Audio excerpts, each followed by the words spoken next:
महाराष्ट्र में निरंकारी संत समागम का भव्य आगाज। लाखों श्रद्धालुओं की उमड़ी आस्था। महाराष्ट्र के सांगली जिले में 59वें वार्षिक निरंकारी संत समागम की भव्य शुरुआत शोभा यात्रा के साथ हुई। सांगलवाड़ी में आयोजित इस आध्यात्मिक महासम्मेलन में देश विदेश से लाखों श्रद्धालु शामिल हो रहे हैं। यह समागम 24 से 26 जनवरी तक आयोजित किया जा रहा है। समागम में सदगुरु माता सुदीक्षा जी महाराज और निरंकारी राजपिता रमित जी की प्रमुख उपस्थिति ने श्रद्धालुओं के उत्साह को और बढ़ा दिया है। उद्घाटन दिवस पर सदगुरु माता सुदीक्षा जी महाराज ने मानवता, प्रेम और भाईचारे का संदेश देते हुए कहा कि सच्चा धर्म इंसान को इंसान से जोड़ता है। आपको बता दें, समागम स्थल पर महाराष्ट्र सहित देश के विभिन्न राज्यों और विदेशों से आए श्रद्धालुओं का सैलाब देखने को मिल रहा है। पूरे परिसर को आध्यात्मिक वातावरण में सजाया गया है, जहां सेवा भावना और अनुशासन विशेष रूप से नजर आ रहा है। आपको बता दें, 24 घंटे लंगर, विशेष सुविधाएं आयोजकों की ओर से श्रद्धालुओं के लिए व्यापक व्यवस्थाएं की गई हैं। 24 घंटे लंगर, सामूहिक भोजन की सुविधा, ज्येष्ठ नागरिकों के लिए अलग सहायता केंद्र, दिव्यांग श्रद्धालुओं के लिए विशेष व्यवस्थाएं, चिकित्सा, पानी और सुरक्षा की समुचित व्यवस्था। सेवादार लगातार श्रद्धालुओं की सुविधा में जुटे हुए हैं। आपको बता दें, समागम स्थल पर लगाई गई निरंकारी प्रदर्शनी, बाल प्रदर्शनी प्रकाशन विभाग की ओर से श्रद्धालुओं के लिए विशेष आकर्षण का केंद्र बने हुए हैं। इन प्रदर्शनों के माध्यम से आध्यात्मिक ज्ञान, मानव सेवा और संत निरंकारी मिशन के इतिहास को दर्शाया जा रहा है। आपको बता दें, रोजाना सत्संग, 27 जनवरी को सामूहिक विवाह समागम मैदान में प्रतिदिन विशाल सत्संग कार्यक्रम आयोजित किया जा रहा है, जिसमें आध्यात्मिक प्रवचन और भजन प्रस्तुत किए जा रहे हैं। विशेष बात यह है कि 27 जनवरी को यहां सामूहिक विवाह समारोह भी संपन्न होगा, जिसमें कई जोड़े सादगीपूर्ण तरीके से वैवाहिक बंधन में बंधेंगे। यह समागम केवल एक धार्मिक आयोजन नहीं, बल्कि मानवता, सेवा और एकता का संदेश देने वाला एक विशाल आध्यात्मिक उत्सव बन गया है। सांगली इन दिनों भक्ति, सेवा और श्रद्धा के रंग में रंगा हुआ नजर आ रहा है। प्यार से कहना निरंकार जी। आज यहाँ सांगली में महाराष्ट्र और देश विदेश के सभी संतजन उपस्थित, और भाव यही कि अपने इस आध्यात्मिक जो जीवन को भी उतना महत्वपूर्ण बनाना है जितना हम एक मटीरियलिस्टिक जीवन अपना जीते हैं।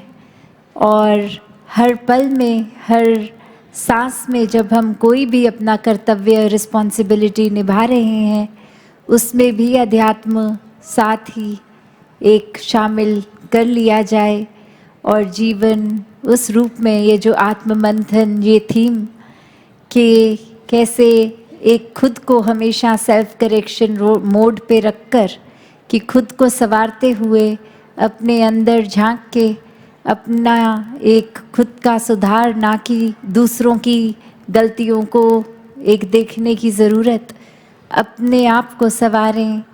ये जीवन एक इतना सुंदर, इस परमात्मा ने धरती भी जहाँ बनाई है, ये धरती को भी संवारना है। पर पहले जब हम खुद अच्छे एक इंसान बन जाएंगे तो फिर एक कर्म रूप भी सुंदर होंगे, सेवा भाव रहेगा और इस संसार का भी कल्याण। तो मन में सेवा भाव होना भी बहुत ज़रूरी। ये एक दूसरे और अपने में जो फ़र्क है, ये पराया भाव नहीं, सभी अपने हैं। जब परमात्मा हर एक में नज़र आ जाता है तो हर कोई अपना ही लगता है, और फिर ये भेदभाव भी ख़त्म होते हैं। ये चाहे सामाजिक बायस हो या फिर कोई और रूप में, कभी एक अमीर गरीब, रंग नस्ल, किस राज्य के हैं, किसके नहीं, खाते पीते क्या हैं, ऐसे अनेकों जो भी फ़र्क हैं, ये भी फिर खुद ब खुद ही मिट जाते हैं।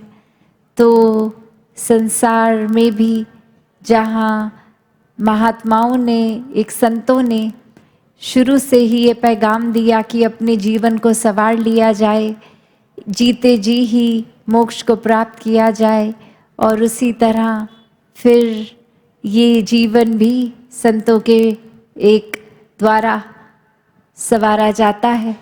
और ये जीवन मुक्ति का भाव कि जीते जी ही फिर वो मुक्ति मिल जाती है, जीवन के बाद भी फिर मुक्ति है।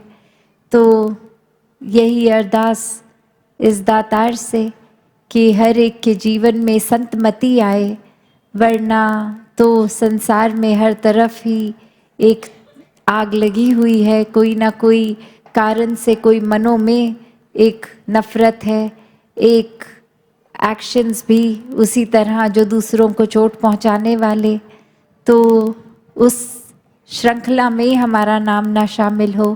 प्यार बनकर प्यार बांटने वालों में नाम शामिल हो। तो ऐसे ही आत्ममंथन करते हुए अपने जीवन को हर कोई संवार ले। साथ संगत जी, धन